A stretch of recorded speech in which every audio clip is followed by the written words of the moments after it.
One of my subscribers asked me to do a review of RAW1000, and I wasn't going to do a separate video because I don't think I have the patience for that.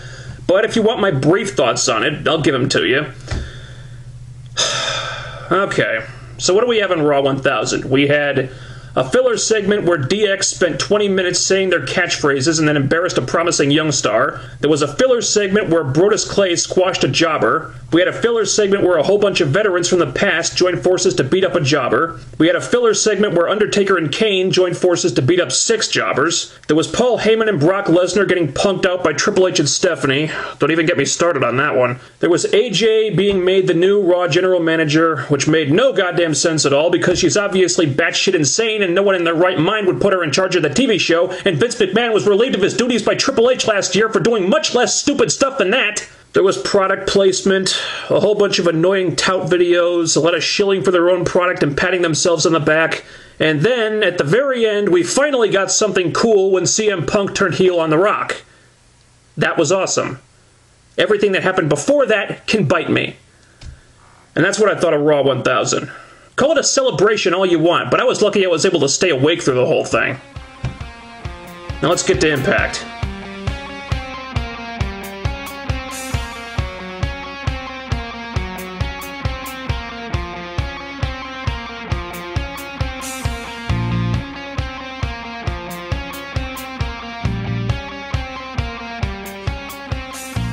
This week's edition of Impact told us 2 things. Number 1, that the writers are dead set on making this Aces and Eights angle a huge deal, even if it's to the detriment of a lot of other stuff. And number 2, that Dixie Carter has horrible taste in interim general managers. Now, the show starts off by revealing that the new interim Impact Wrestling general manager is Sting.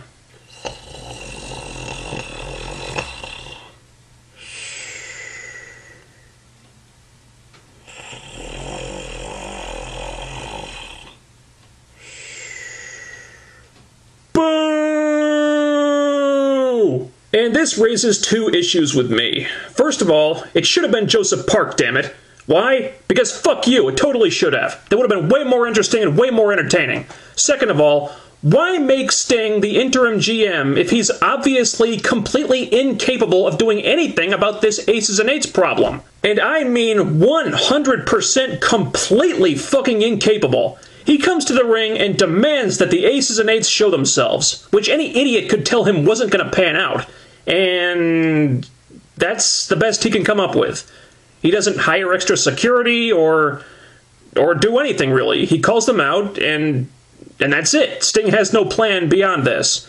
Unsurprisingly, his plan was a colossal failure. Pretty quickly, he's joined by Austin Aries and Kurt Angle.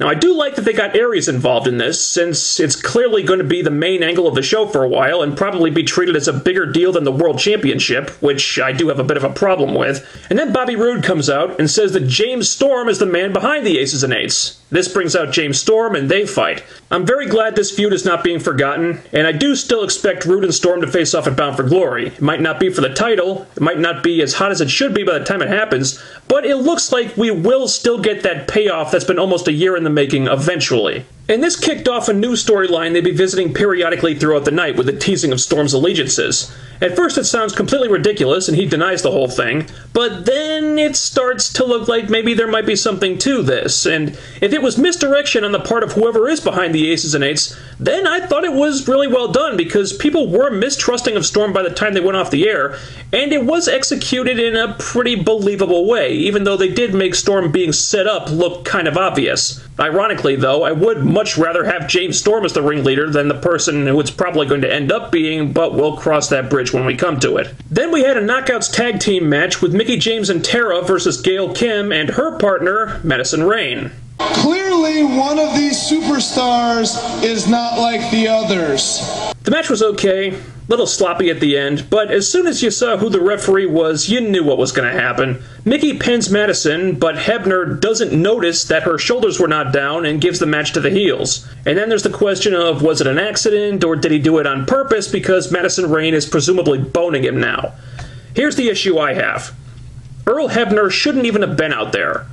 You're telling me that after Madison tried to give Earl a tonsillectomy with her tongue a few weeks ago, not a single company official thought that maybe, just maybe, there might be a conflict of interest here? I hate crooked referee storylines. I always have, and this is exactly why. We're supposed to suspend our disbelief and think that management is not going to step in and deal with this official when he's obviously not unbiased, and it's stupid. One time, okay, that's an accident.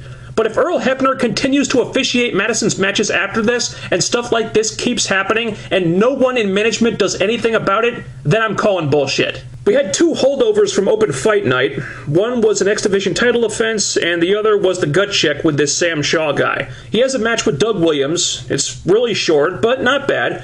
Joey Ryan shows up during it, so that's still going on. And long story short, Shaw gets a contract. Personally, I didn't really agree with that one. I probably would have passed on him, honestly. I mean, his wrestling and athleticism looked good from what little we saw, but if I'm playing the bad guy here, he looked like he got dressed in the bargain bin at Walmart, and personality-wise, character-wise, it didn't seem like he brought much to the table. In fact, in his promo package before the match, I actually thought he came off quite badly in that regard. I didn't see what Sam Shaw did that someone already on the roster couldn't do, and at some point, they're going to have to raise the standards of this gut check program if they want people to take it seriously. You don't have to sign every person who comes in for it. I mean, the roster is so crowded right now that a lot of guys can't even get on TV as it is. I mean, there are so few spots available that unless a gut check contestant does something to really knock the audience on their ass, it really doesn't make any sense to sign this person. So if a contestant's performance is not incredibly impressive, tell them thanks but no thanks, because TNA should only employ the best. Then we had the usual angle where they pick a challenger from 4 candidates. And normally these segments come off as pretty superfluous, but Austin Aries made them work this time. Plus, since it's several new talents involved, it was good to find out a little bit about their personalities, or at least which of them actually have personalities, meaning Kenny King and to a lesser extent Sanjay Dutt. Rashad Cameron seemed pretty lost in these segments. And Dakota Darso? Are you kidding me? Why on earth is he still there? Yet again, I am standing before another ignoramus. Seriously, how the hell did that ham and egger get in instead of someone like Rubix or Mason Andrews? How many unimpressive performances does this guy have to give before TNA deletes his contact info from their BlackBerry? Thankfully, Cameron and Darso were the first 2 eliminated because we all knew who this decision should be between. Kenny and Sanjay were the only ones who managed to make any kind of real case for themselves, and Aries' wisecracks as he cut the other 2 guys were priceless. And ultimately, Kenny King gets the title shot, as well he should. Thank you. You're welcome. So we get Kenny King versus Zema Ion for the X Division title, and it's really good. Arguably Kenny King's best match since he showed up. And he's closing in on a victory, he's about to win the X Division title, and then Bobby Roode attacks him and saves Ion's ass. No! No! No! Damn you, Roode! That was Kenny King's title to lose, you bastard! I demand restitution! And if there's any justice, the X Division title match at the pay-per-view will be going all night long! Yes! Yes! Yes! Yes! Yes! As much of a travesty as Kenny King not winning the X Division title was, I actually thought this was pretty smart. It's already been established that King and Aries are friends, so Roode helping Ion beat King not only advances the X Division title feud, but the world title feud as well. So they killed 2 birds with 1 stone here. Plus, it set up an awesome tag match for next week. Aries and King versus Roode and Ion. Oh man, I can't wait to see that. This is gonna make you cream. After just a handful of matches, Kenny King is already in an angle with the world champion and the #1 contender. They're giving Kenny King the star treatment, and that is fucking awesome. Yes! Speaking of a star treatment, although in this case it was kind of inexplicable, Chavo Guerrero debuted. And they had all these videos with the wrestlers talking him up, and the announcers were calling him a legend and all this stuff, and... Really? Look, I like Chavo. He's certainly a good talent, and he has stuff to contribute, I guess, but more than anything he's ever really done, he's famous just because his last name is Guerrero. You know, he's never been a guy that really warranted hype like this. But anyway, Chavo says he came to TNA to conquer and to beat the best. Yeah, No offense, Chavo, but I'm pretty sure that ship sailed around the time you were feuding with Hornswoggle. I mean, yeah, it happened in a different company, but you know what? Fans remember that shit. And that's the kind of thing that tends to stigmatize a wrestler, I'm just saying. So Kid Cash and Gunner come out, because they're buddies now apparently. Cash pretty much tries to raise the specter of about half the Guerrero family, so they fight, Hernandez comes out to even the odds, and I guess this is going to be a tag team feud now. Over-the-top fanfare aside, I thought this went pretty well, actually.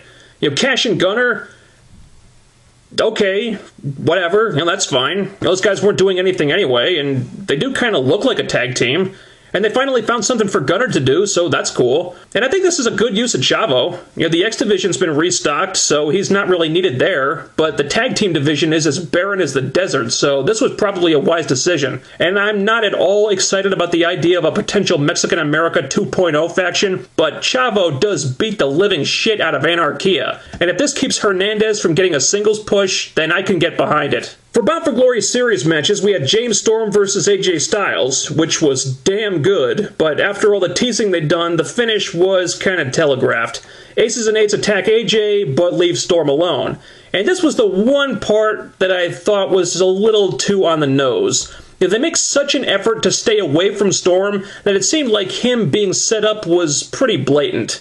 You know, I just thought they needed a little more subtlety with this. Maybe it's just me. And then Kurt Angle versus Bully Ray was the main event, and that was very good as well, even though it did kind of descend into finisher palooza like a lot of Angle's matches these days. Nice psychology with Bully focusing on the neck, and they actually got to finish their match, which was nice. Aces and Eights don't attack until afterward. Aries, AJ, and Sting hit the ring, or should I say Aries and AJ hit the ring while Sting casually walks to the ring.